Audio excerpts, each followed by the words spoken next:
ठीक है, तो कहाँ से देखो, ये विजन मैगज़ीन है। इसमें हम केवल 3 सेक्शन करते हैं।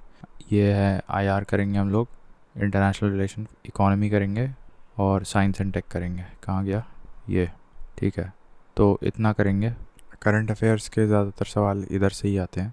बाकी एनवायरनमेंट से भी कभी कभी अनप्रडिक्टेबल है, करंट से भी आ सकता है और स्टैटिक भी आ सकता है, तो इसीलिए हम एनवायरनमेंट नहीं करेंगे। आईआर, इकोनॉमी और साइंस एंड टेक करेंगे। ठीक है, तो पहले आईआर पे चलते हैं। ऐसे नहीं जा रहा है, चलो स्क्रॉल कर ले। 12। ठीक है, यहाँ आ गए हम लोग। कहाँ गया? अब ये है बायलैटरल इन्वेस्टमेंट ट्रीटी है। So an announcement was made in the union budget 2025 regarding the revision of the model bilateral investment treaty text to make it more investor friendly. अब बायलैटरल इन्वेस्टमेंट ट्रीटीज़ क्या है? Also refer to as the international investment agreements. They are a tool for providing assurance to foreign investors against measures that may adversely impact their investments while assuring states' sovereign right to regulate. मतलब एक तरह से कह सकते हैं a treaty of treaties। ठीक है, they provide rights to investors through the investor state dispute settlement or to home states like investing state like US to bring a claim against a host state, example India। ठीक है, तो bilateral investment treaty इसीलिए की जाती है। एक model bilateral investment treaty एक मतलब फ्रेमवर्क बनाया जाता है। ठीक है, तो ये ऑलरेडी बनी हुई थी, BIT, शॉर्ट में BIT बोल रहे हैं, बायलैटरल इन्वेस्टमेंट ट्रीटी। उसी के मॉडल में फिर से रिवीजन किया जा रहा है। तो और इनको हम और भी क्या बोलते हैं? इंटरनेशनल इन्वेस्टमेंट एग्रीमेंट्स भी बोलते हैं। They are basically tool for providing assurance to the foreign investors against the measures that may adversely impact their investments while assuring states sovereign right to regulate।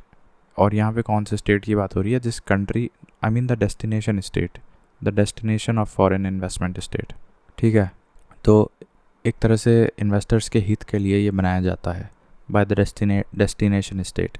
Now India, अब ये क्या है? ये concept हम बता चुके हैं। India approved new model BIT text in 2015 which replaced Indian model BIT 1993। Since then model text BIT 2015 वाला यूज़ किया जा रहा है for CECAs, that is comprehensive economic cooperation agreements, and CEPAs, comprehensive economic partnership agreements. दोनों के लिए सेका as well as सेपा के लिए हम लोग मॉडल BIT जो 2015 में टेक्स्ट लिखा गया था उसी का प्रयोग कर रहे थे।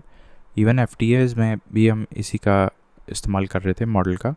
Now recent countries with which BITs were signed, तो उज़्बेकिस्तान और UAE के साथ अभी हाल ही में ये BIT साइन किया गया है। ठीक है, तो इसी 2015 वाले टेक्स्ट में कुछ रिवीजन किए गए हैं। ठीक है, अब की features of model BIT: enterprise based definition of investment.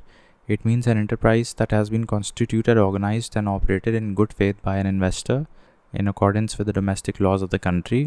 तो यहाँ पे एंटरप्राइज की डेफिनेशन दी गई है: non discriminatory treatment through due process, each party shall accord full protection and security to investment and investors।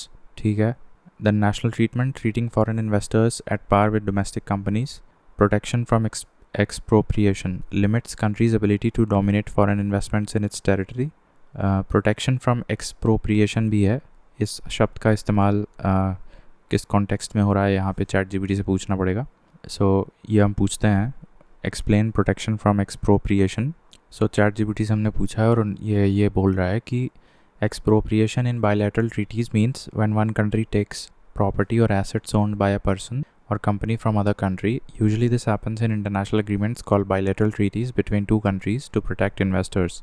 The key idea is a country might take your property for public reasons like building a road, but the treaty says this can only happen if the country pays you fair compensation, that is money.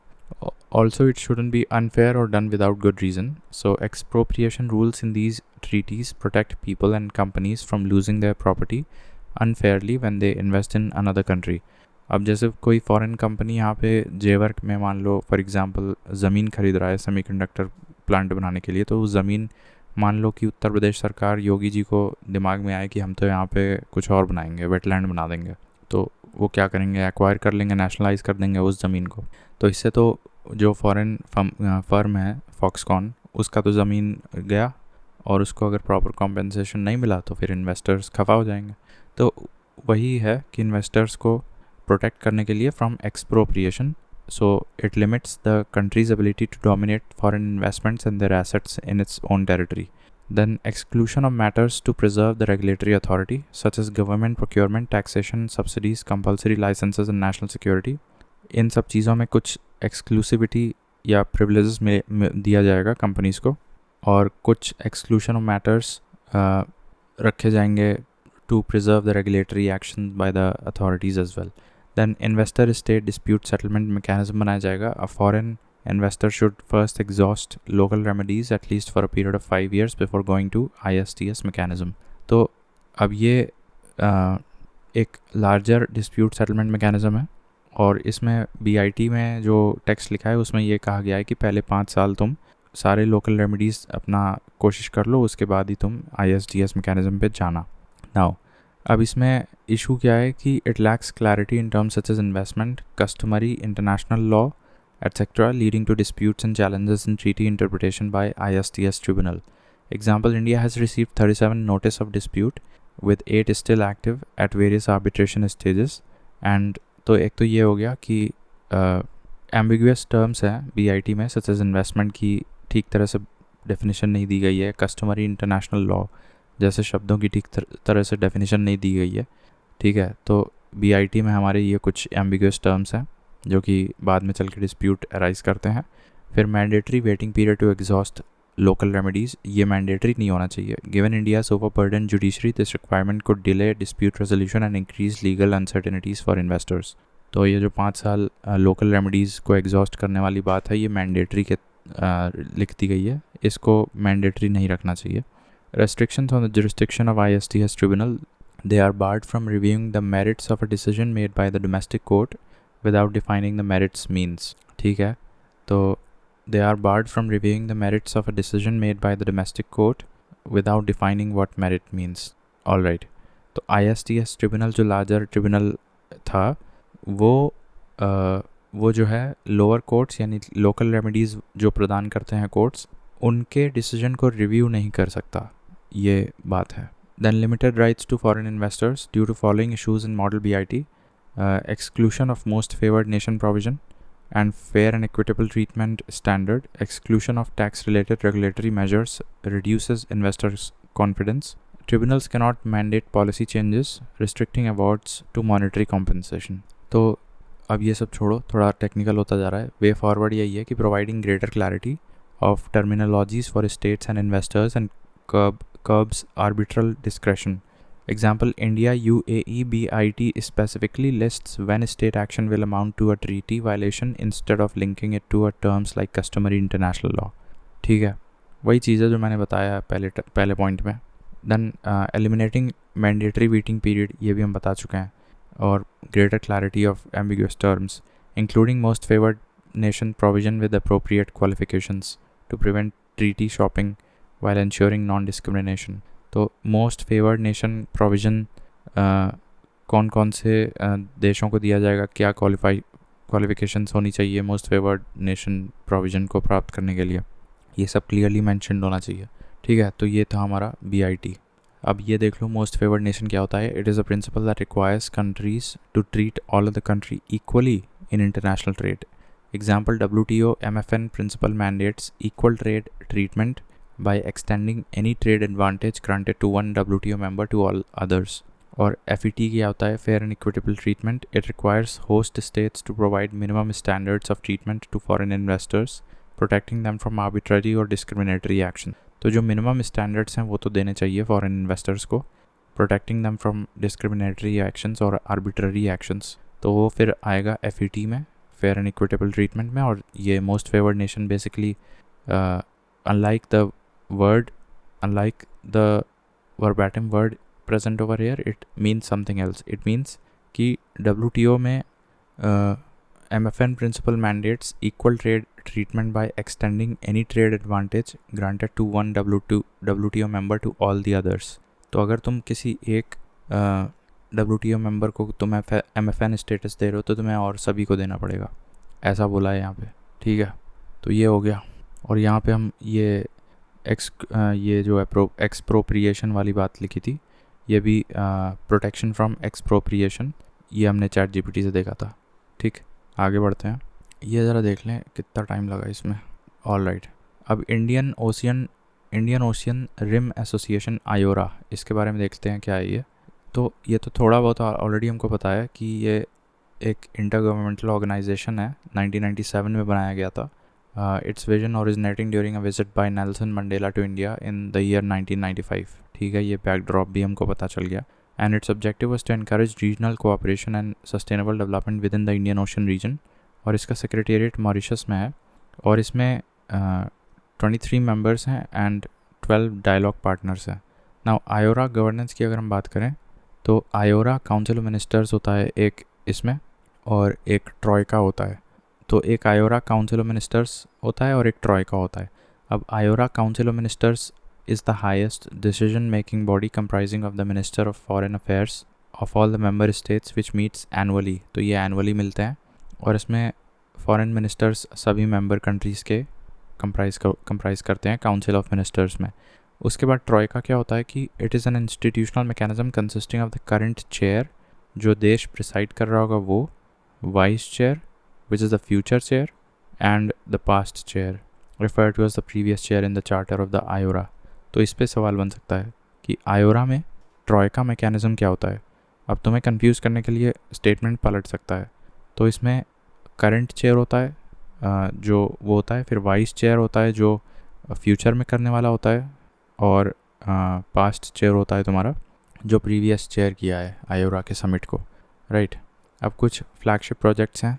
पहले तो आयोरा का जो objective वो देख लो, जैसे maritime safety security तो जानते ही है, trade and investment facilitation by protecting the sea lanes of communication वो भी है, फिशरीज़ मैनेजमेंट भी आ जाता है इसमें, और disaster risk such as tsunami वगैरह।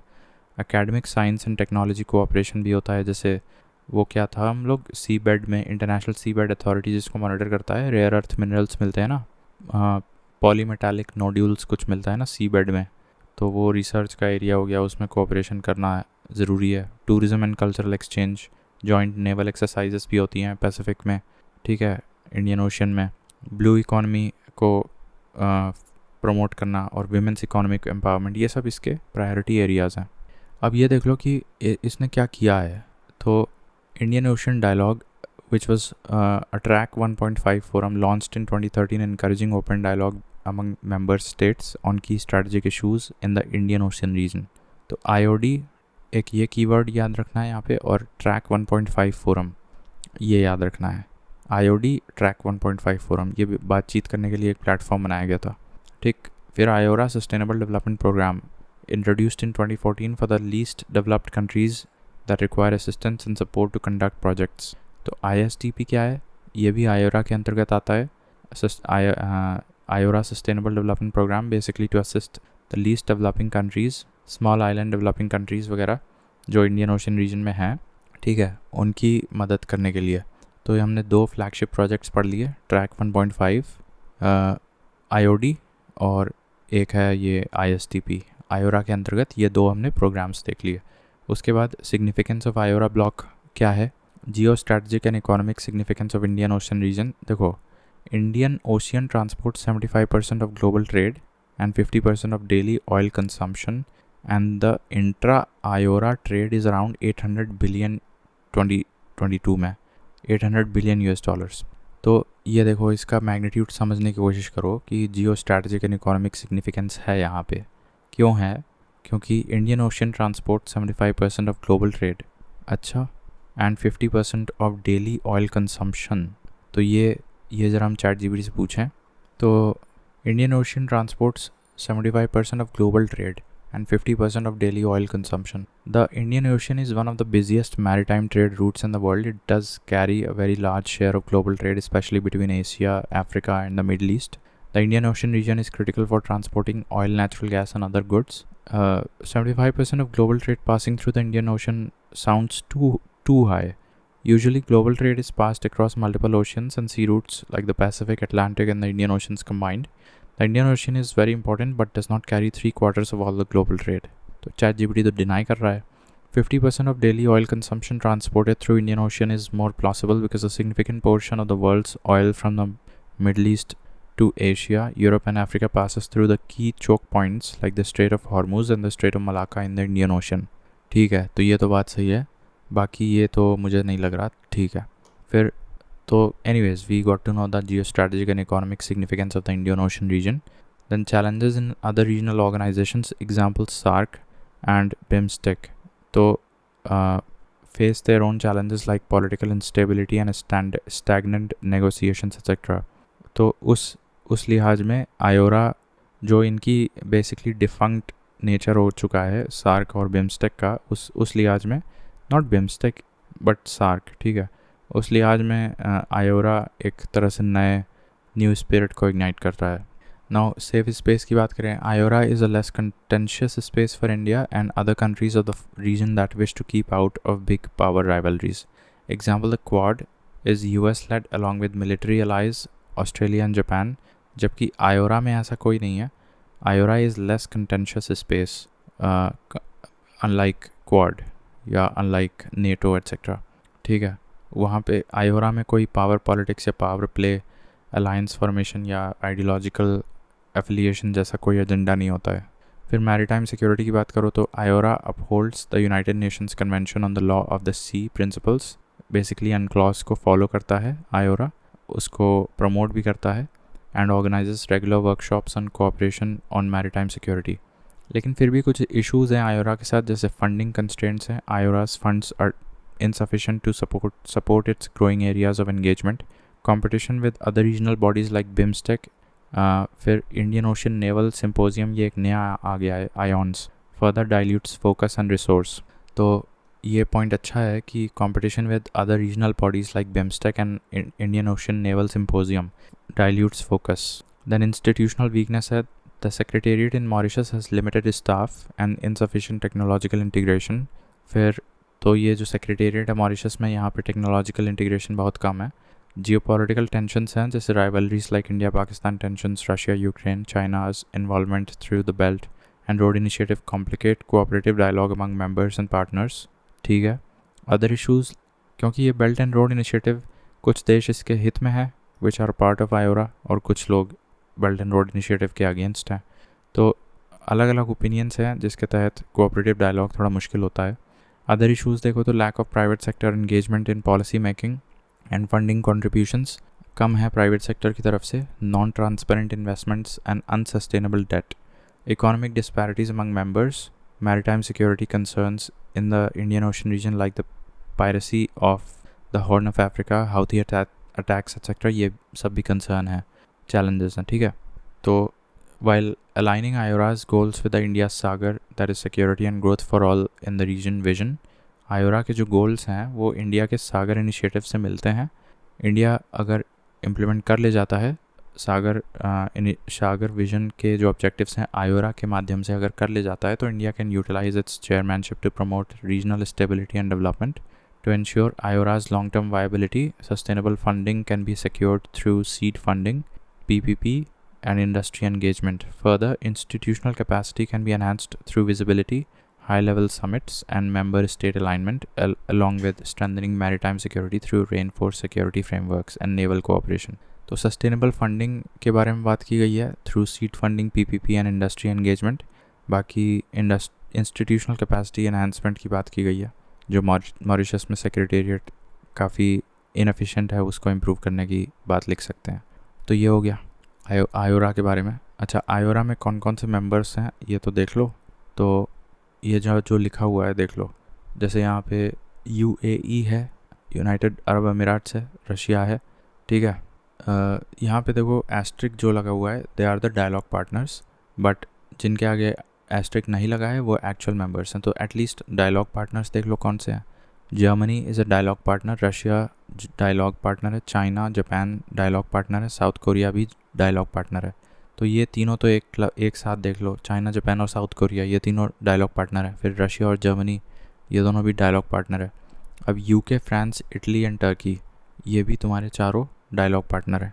बाकी इजिप्ट और सऊदी अरेबिया ये दोनों भी डायलॉग पार्टनर है। इसके अलावा जितने भी देश हैं वो सारे के सारे कोर मेंबर्स हैं, ठीक है। तो आगे बढ़ते हैं। तो अगर अभी हम मॉरिशस के बारे में देख ही रहते हैं, अब ये इंडिया मॉरिशस बायलैटरल रिलेशंस है। अभी prime minister of both the countries linked various pacts to boost cooperation in several sectors, including maritime security and promote trade in local currencies. तो trade in local currencies के बारे में बातचीत हुई है Mauritius में. मॉरिशस की कैपिटल पोर्ट लुई है, यहाँ लिखा हुआ है.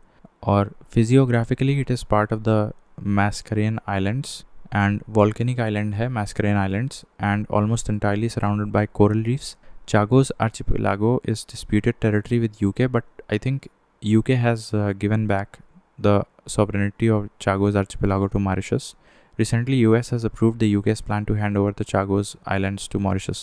So, India also announced India's new vision for Global South, naming it as Mahasagar, that is mutual and holistic advancement for security and growth across regions. ठीक है, तब सागर का एडवांस रूप है महासागर, और महासागर थोड़ा सा ग्लोबल साउथ पे फोकस करता है instead of just the Indian ocean region of the SAGAR initiative. A navigational chart of Saint Brandon island also handed over. ये क्या बात हुई, समझ नहीं आया, ये पूछ लेंगे बाद में, ठीक है. Now significance of Mauritius for India. India established diplomatic relation with Mauritius in 1948 before it achieved independence. Significance of Mauritius could be outlined under the following dimensions. अब देखो स्ट्रेटेजिक लोकेशन है, ठीक है.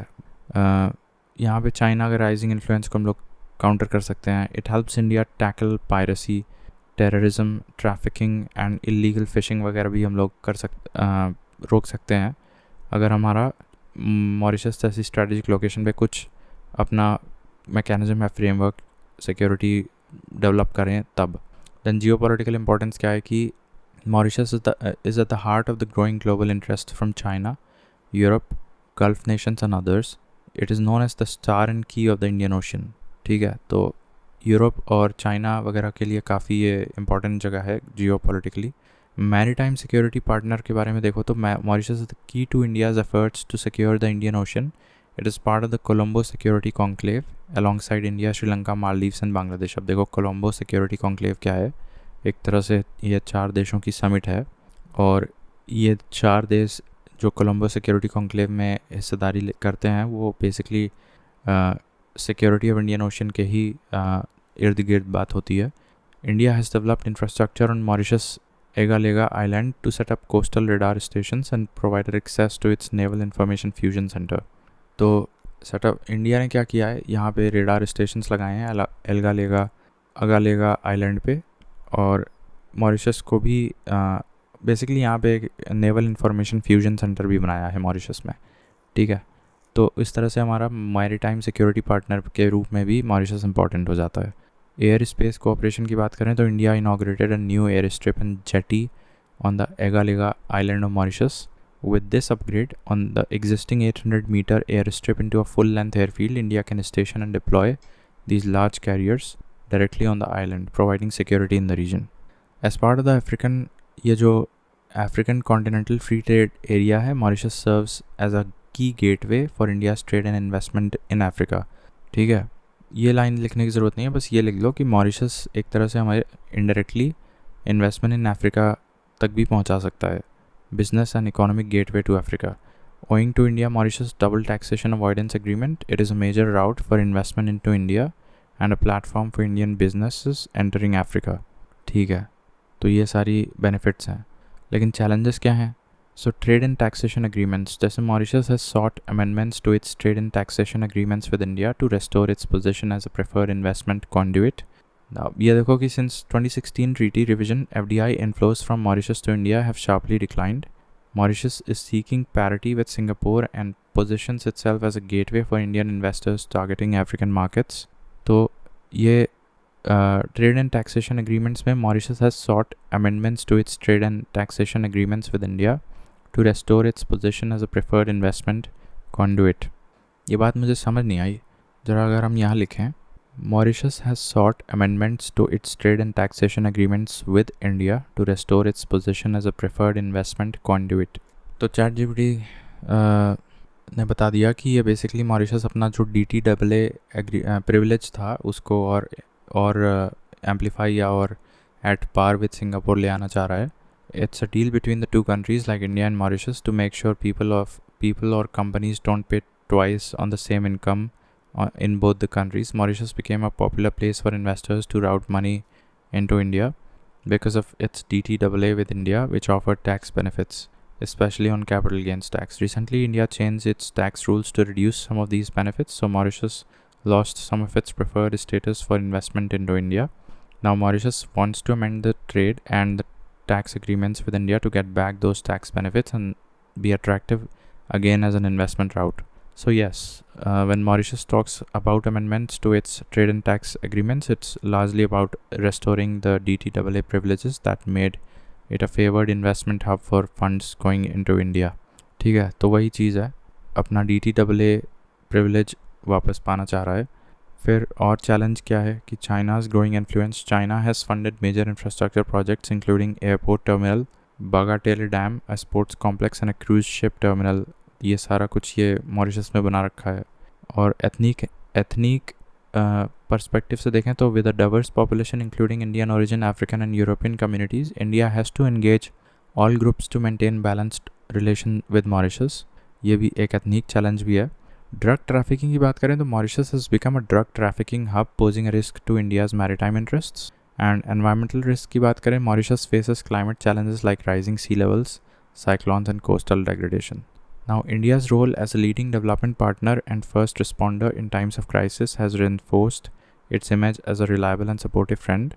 While Mauritius continues to balance ties with global powers, it values India's consistent support in boosting its sovereignty and strategic autonomy. The Prime Minister's visit to Mauritius signals India's deep commitment to further strengthening this unique multidimensional partnership in both regional and global arenas. अब ठीक है, ये सब हो गया. एक बार ये देख लो महासागर क्या है, कि Mahasagar is an expanded version of the India's 2015 maritime policy Sagar. उसी का ये लार्जर है. साउथ, ग्लोबल साउथ के बारे में ज़्यादा कवर करता है वो. While Sagar focused on India's immediate neighbourhood, Mahasagar has a wider reach specially in the global south. ठीक है, बाकी यही सब है. Technology sharing, mutual security, trade for development, financial assistance. Now ठीक है, ये कीवर्ड देख लो, IKME, IKEYME, प्रोनाउंसिएशन छोड़ो. ये क्या है? अफ्रीका इंडिया की मैरीटाइम एंगेजमेंट इसका फुल फॉर्म है. It is a large scale naval exercise with African nations to boost maritime security, interoperability and unity. तो IKME means unity in Sanskrit. तो ये भी पूछ सकता है IKME क्या है, किस देश के साथ ये तुम्हारा नेवल जॉइंट एक्सरसाइज है. तो ये अफ्रीकन नेशंस के साथ है. ठीक है, बाकी सागर और महासागर में डिफरेंस देख लिया हम लोग. तो सागर तो 2015 में आया था, जबकि महासागर 2023 में आया था. And it aligns with the Sagar vision.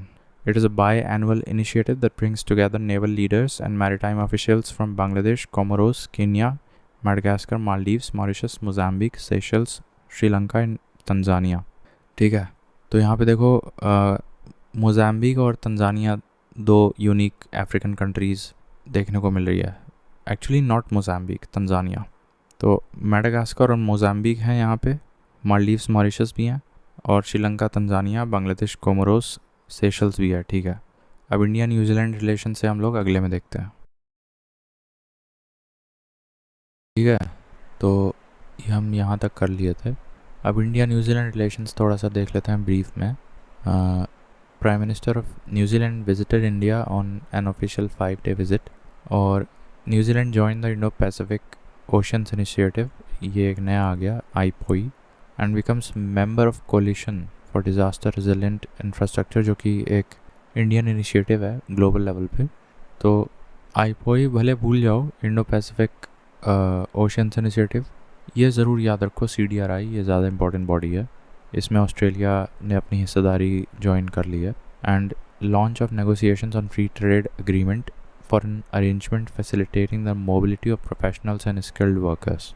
एक FTA के बारे में भी नेगोशिएशंस लॉन्च हो गई हैं for arrangement facilitating mobility of professionals as well as skilled workers. ठीक है, to know more about Indo Pacific oceans initiative, IPOI, and Coalition for Disaster Resilient Infrastructure, CDRI, refer to Article 2.5 on Indo-Pacific Oceans Initiative IPOI and Article 5.4.10 Coalition for Disaster Resilient Infrastructure, CDRI, marks its 5th anniversary on September 2024.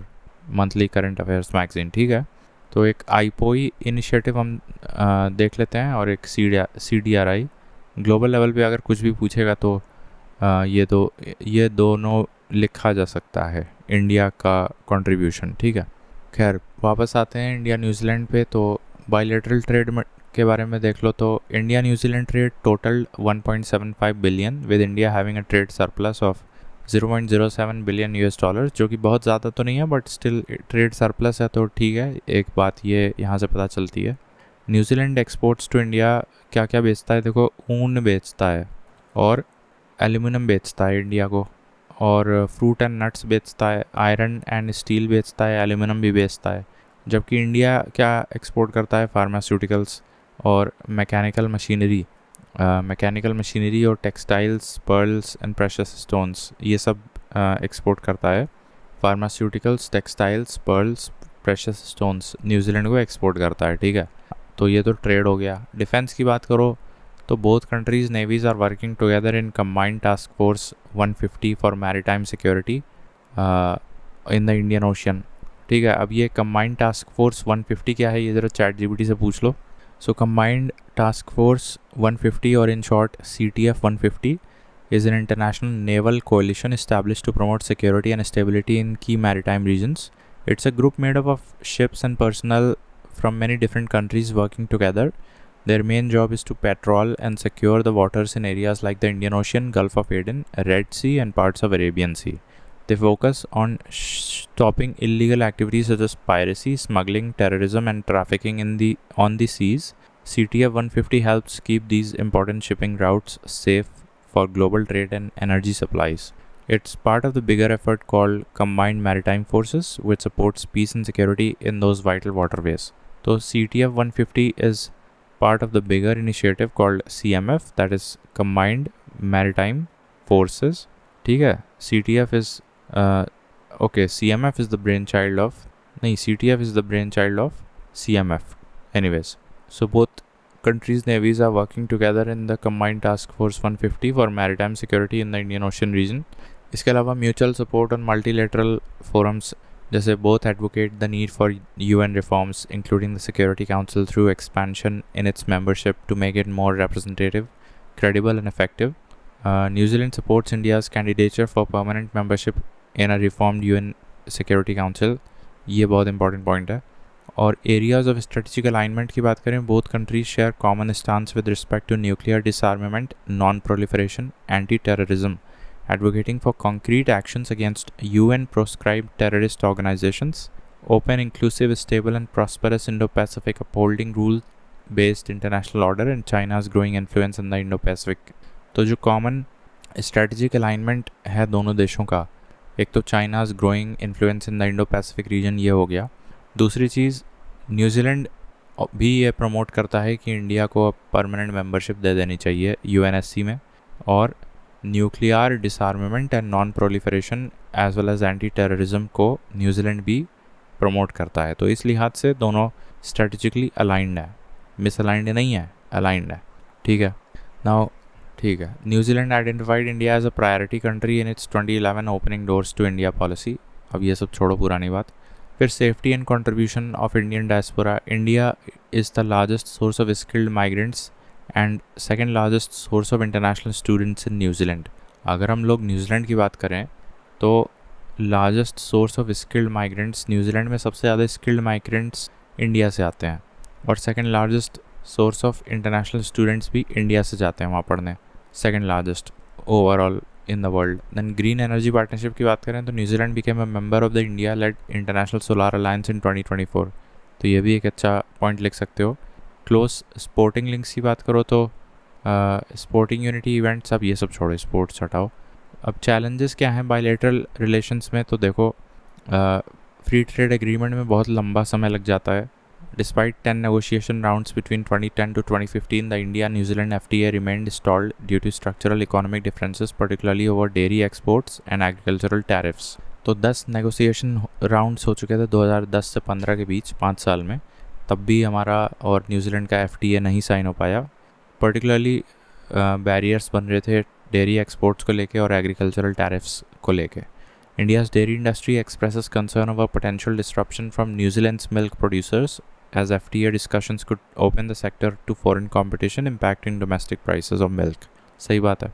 Security concern की बात करो तो India has raised its concerns over anti India activities in New Zealand including protests and a Khalistan referendum held by Sikh for justice group. तो anti India activities भी New Zealand में हो रखी हैं including protests and a Khalistan referendum, ये भी हुआ था. अदर कंसर्न्स क्या हैं? Low bilateral trade reflects untapped potential, New Zealand से strong trade ties with China etcetera. India और न्यूजीलैंड का मैग्नीट्यूड देखा जाए बायलैटरल ट्रेड का तो बहुत ज़्यादा नहीं है, $1.75 का है, बिलियन US. हालांकि ज़रा सा ट्रेड सरप्लस है, नेग्लिजिबल. तो इसको भी बढ़ाने की ज़रूरत है. वो अदरवाइज़ न्यूजीलैंड का ट्रेड टाइज विद चाइना मजबूत होता चला जाएगा. कंक्लूजन के रूप में ये देख सकते हो, both countries should aim for an FTA, पहला पॉइंट.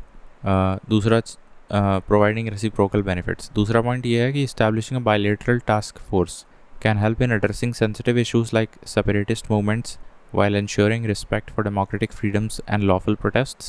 तो एक bilateral task force बनानी चाहिए जो कि issues like separatist movements को देखेगा, monitor करेगा, ठीक है. और एक regular high level discussion on geopolitical issues like China's influence can align their approaches to regional stability. और एक हाई लेवल डिस्कशन करना चाहिए geo political issue, specially the rising might of China in the Indo Pacific reason, उसके बारे में. तो कुल मिला के एक बार हम बता दे रहे हैं दोबारा रिवीजन के रूप में. इंडिया न्यूजीलैंड में अभी ये 5 दिन के लिए आए थे न्यूजीलैंड के प्राइम मिनिस्टर. आईपोई के बारे में बात हुई थी, इंडो पैसिफिक ओशियन इनिशिएटिव, और ये मेंबर ऑफ CDRI भी बन चुका है न्यूजीलैंड. FTA के बारे में नेगोशिएशंस लॉन्च कर दी गई हैं. मोबिलिटी ऑफ प्रोफेशनल्स और स्किल्ड वर्कर्स होगा. हालांकि न्यूजीलैंड में अभी भी ऑलरेडी ही देखा जाए तो न्यूजीलैंड में जो है second largest source of international students India से जाता है न्यूजीलैंड पढ़ने, और largest source of skilled migrant workers भी इंडिया से जाता है न्यूजीलैंड में. इसको और डीपन करना है, टैप करना है. हमारा न्यूजीलैंड का ट्रेड 1.75 बिलियन है, बहुत ज़्यादा नहीं है, और हमारा ट्रेड सरप्लस है. हम बेसिकली क्या फार्मा देते हैं, pearls, precious semi precious stones, textiles वगैरह बेचते हैं. वो लोग हमको ऊन और एल्यूमिनियम और iron, steel, fruits and nuts वगैरह बेचते हैं. डिफेंस के क्षेत्र में कंबाइंड 150 टास्क फोर्स पे दोनों नेवीज़ काम कर रही हैं for maritime security in the Indian ocean region. दूसरी चीज़ है both advocate the need for UN reforms, ये भी दोनों का एक मत है. New Zealand supports India's candidature for permanent membership in the reformed UN Security Council. दूसरी चीज़ nuclear disarmament, non proliferation as well as anti terrorism में दोनों का एक ही अलाइनमेंट है. China's growing influence in the Indo Pacific को भी चेक करना है, ये दोनों का एक अलाइनमेंट है. ये हमने बात बताई दी. फिर चैलेंजेस हैं लॉन्ग. देखो 10 राउंड हुए थे नेगोशिएशन के 2010 से 15 के बीच India New Zealand free trade agreement के बारे में, फिर भी नहीं हो पाया because of agricultural tariff and dairy exports carrying potential to disrupt our milk prices and milk related economy in our country. इस वजह से नहीं हो पा रहा था. बाकी कुछ सेपरेटिस्ट मूवमेंट भी होती रहती है, खालिस्तान जैसी मांग करती है वहाँ पे, न्यूजीलैंड में होता रहता है इंडिया के ख़िलाफ़. तो उसको भी टैकल करने के लिए एक हाई लेवल टास्क फोर्स या बायलैटरल टास्क फोर्स बना देनी चाहिए. यही था. इसके बाद Australia's new road map for economic engagement with India. Australia's ambitious roadmap focuses on deepening and diversifying its trade and investment ties with India, identifying 4 super highways of growth: clean energy, education and skills, agribusiness and tourism. तो ये 4 क्षेत्रों में Australia हमारे साथ trade and investment ties बनाने की सोच रहा है, ठीक है. तो ये 4 क्षेत्र तुम्हें पता होने चाहिए. क्लीन एनर्जी हो गया, टूरिज़म हो गया, क्लीन एनर्जी और टूरिज़म हो गया. बाकी एजुकेशन और एग्रीकल्चर, ये एग्री बिजनेस बेसिकली, ठीक है. नाउ रोड मैप बनाया गया है, identifies nearly 50 specific opportunities to focus and accelerate Australia's engagement with India in several areas. Then Australia India trade investment accelerator fund बनाया जाएगा. It will help Australian businesses unlock new commercial opportunities in India. Australia India business exchange बनाया जाएगा to accelerate B2B engagement. ये ज़्यादा important point है. AIBX बनाया जाएगा to accelerate B2B engagement. और मैत्री क्या है? Maitri grants program to enhance B2B and cultural links between the two nations. Maitri friendship grants programme.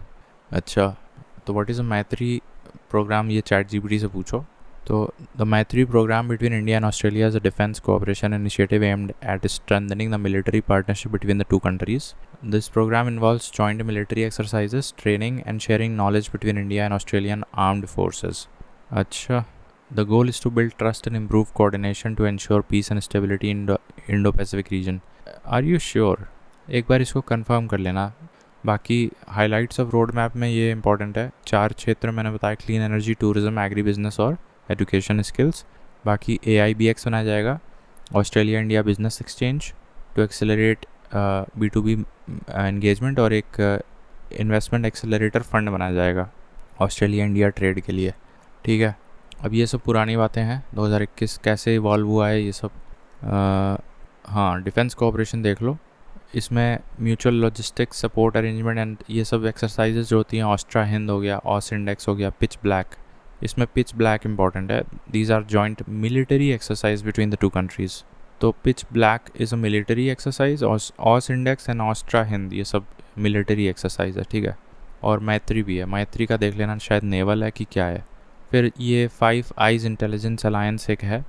Recently, intelligence officials from several countries, including representatives from the Five Eyes Alliance, convened in Delhi. अब ये क्या है Five Eye Alliance? Its foundation was laid with the British-US Communication Intelligence Agreement (BRUSA), signed in 1946, focusing on signals intelligence. SIGINT covers areas like traffic analysis, decryption, and acquisition of communication documents. इसमें US, UK, Canada, Australia, New Zealand हैं, core members हैं. 5 eyes intelligence oversight. एक second, इसके अंदर एक और body है FIORC, that is 5 eyes intelligence oversight and review council. It was created in 2016 as a non political intelligence oversight review and security entities of the member countries. ज़्यादा कुछ तो समझ में नहीं आया. रिसेंटली क्या हुआ है कि intelligence officials from several countries including representatives from the 5 eyes alliance convene in Delhi. 5 eyes के बारे में थोड़ा सा जान लो ChatGPT से.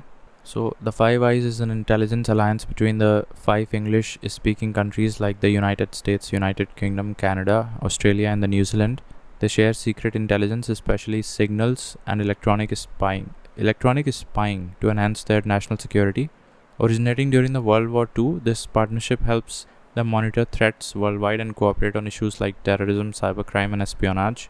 The Five Eyes is one of the most powerful intelligence sharing networks in the world. ठीक है, तो ये वर्ल्ड वॉर 2 के बैक मतलब आफ्टर मैथ में बनाया गया था. चलो, स्क्वाड अलायंस क्या है? Philippines urged India to join squad alliance, an informal minilateral alliance involving the US, Japan, Australia and the Philippines. Aim क्या है? Address aggression and maintaining stability in the Indo Pacific region. It is different from quad which consists of India, USA, Japan and Australia. Squad में क्या होएगा? India तो Japan, Australia, US तो हैं, लेकिन इसमें फ़िलीपींस है. ठीक है, तो हाँ, इसमें फ़िलीपींस है और अब चाह रहे हैं कि ये लोग मतलब कि US, जापान, ऑस्ट्रेलिया, फ़िलीपींस के साथ इंडिया भी आ जाए, तो ये सब मिलके स्क्वाड बन जाएगा. फिर ओटावा कन्वेंशन है ये. ठीक है, North Atlantic treaty organisation members Poland, Lithuania, Latvia, Estonia plan to withdraw from the Ottawa convention owing to military threat from Russia. So official name convention on prohibition of the use, stockpiling, production and transfer of anti personnel mines on their destruction. ये Ottawa convention के बारे में बता रहे हैं. So it puts obligations on state parties to not use और not develop, not stockpile anti personnel mines under any circumstances, further obligates them to destroy such mines.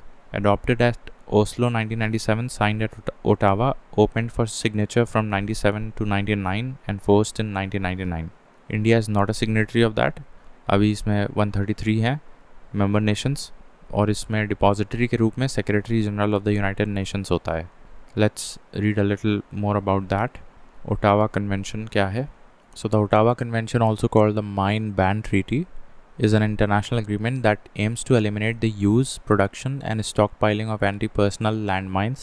It was adopted in 1997 in Ottawa, Canada. The treaty requires countries to destroy their landmines and help clear mined areas to protect civilians from these hidden dangers. It also promotes assistance to victims of landmines. The goal is to make the world safer by banning a weapon that causes long-term harm, especially to civilians, even after conflicts end. ठीक है, 1999 में enforce कर दी गई थी, 97 में adopt की गई थी. ठीक है, और तो अडॉप्ट किया गया था ओस्लो में और एनफोर्स किया गया ओटावा में।